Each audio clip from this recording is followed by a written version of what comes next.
Jeremy Scahill of The Intercept interviewed famed historian Alfred McCoy, who has a new book out and basically is predicting by about 2025, 2030, China will be the reigning superpower and America will be in serious decline. He's saying, obviously, it's not Trump. Trump isn't going to accelerate it, is what the book contends. So,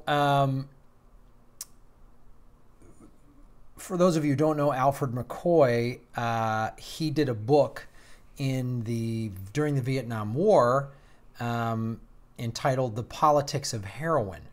And his new book, In the Shadows of American Century, The Rise and Decline of the U.S. Global Power, he goes into what is going to happen. And basically, he really points that it was the 2003 invasion of Iraq that was the beginning of the end. And I think that a lot of people did that. I remember when Bush got into office and the invasion of Iraq, I remember saying, 50 years from now when America's under, they'll point to this time on the historical timeline. And that's what this goes into. So I'll read some excerpts from this.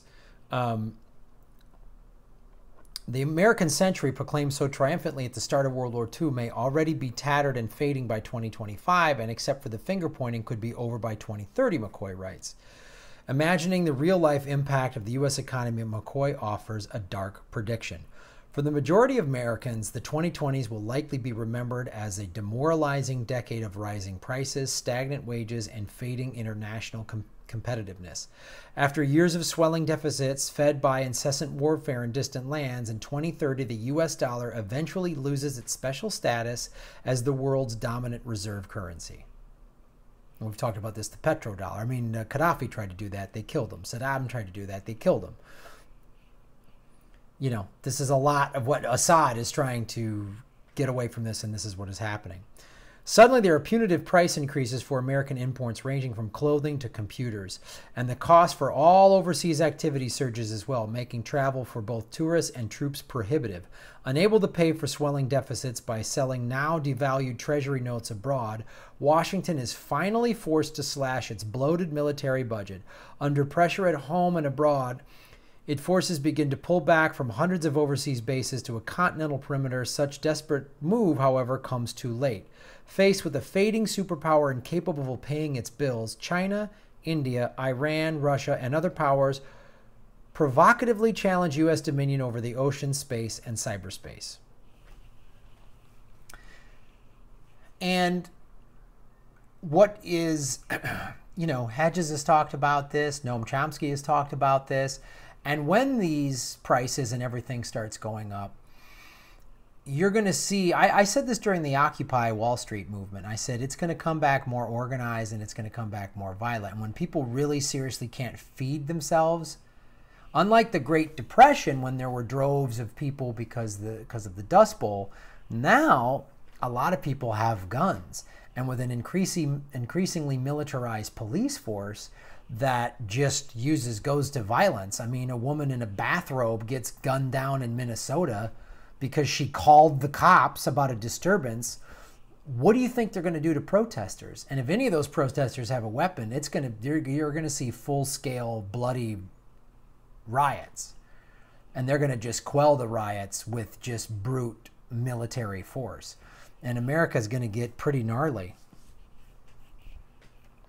I mean, 2018 and 2020 for real is the last-ditch effort. If we get a real progressive in the White House in 2020 and real progressives in the House and the Senate and in local governments, and we start doing this today, and in 2018 we have a shot at somebody reversing this. We have a shot at somebody putting in a Green New Deal and making us this, not even a superpower, but like an amazing country. We could cut our military budget in half, pull back all the troops, bring them home, be making wind turbines and solar panels and be doing amazing things and increasing our manufacturing in green energy and focusing all of our American innovation and resources on saving the planet. Because think about this. while all this stuff that this guy is predicting, there's going to be increased sea levels are going to rise. I'm going to do a story about the California, any coastlines are going to be, you know, in the next 50 years.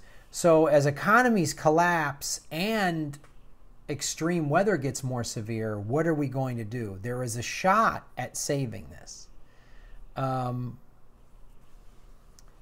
There's a shot at saving this. So I would suggest reading, there's an extended interviews here in the link. I'll put the link below. And who McCoy is. He teaches at the University of Wisconsin-Madison. I actually grew up in Madison. My dad taught there. Both my sisters went there.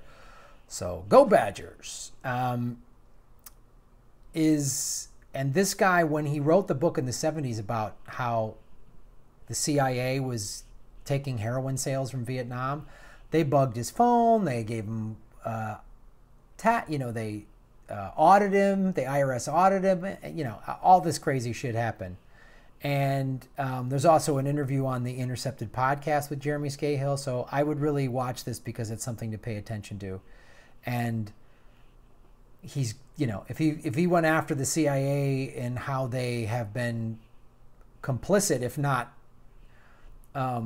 helped the global drug trade, and now he's basically showing how, you know, Rome is falling, and it's happening at a really tough time. So America, we still have a little shot left to save it, but the window is closing rapidly.